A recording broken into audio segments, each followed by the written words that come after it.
This beautiful tune, as you probably know, is Carol of the Bells, a traditional, it's over 100 years old now, a carol, Ukrainian carol, and I want to say special hello and thanks to all my friends in Ukraine.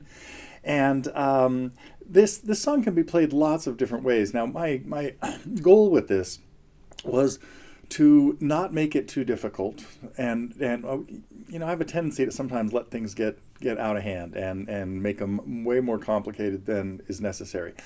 So what I did with this, though, was we start with this very simple melody and then add a couple of bass lines to it, and then have by the end I've got a few variations in there, but the little more complicated variations. But the good news here is that you can really take a very simple part. In this case, we have this 4-note melody, right?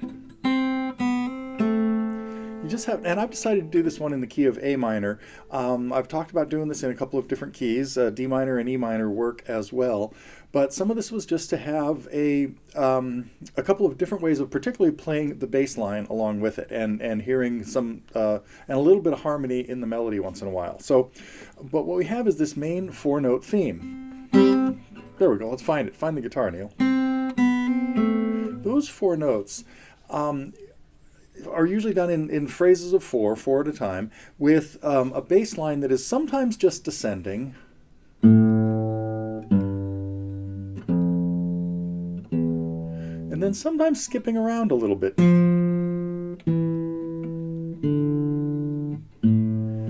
So what I've had students do with this in the past is work on playing just that little 4-note theme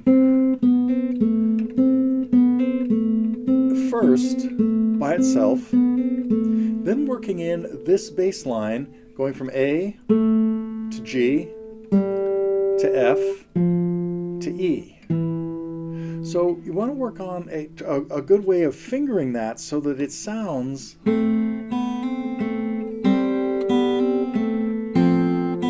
like 2 independent parts. And then the bass could continue back to F, to E, to D, and to A.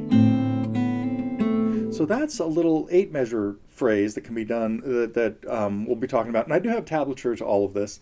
Okay, but then also we want to be able to do that same little melody, C, hammer on from B to C, with the bass descending from the lower A.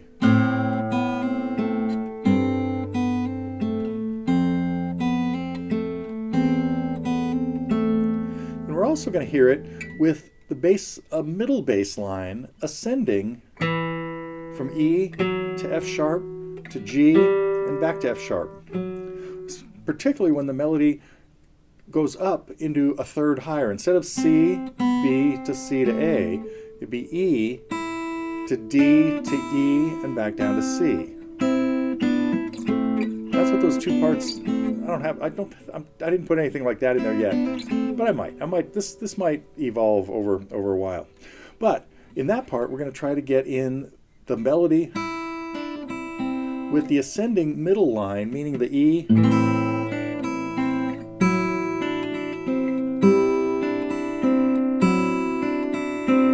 Then we have a second little phrase, the main phrase that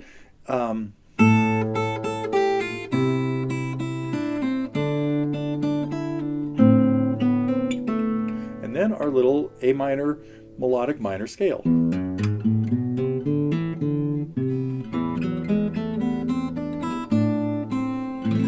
So that's what I'm going to be doing in this lesson. It'll probably be fairly short, but it is going to be to dissect parts of and help you construct different parts of Carol of the Bells.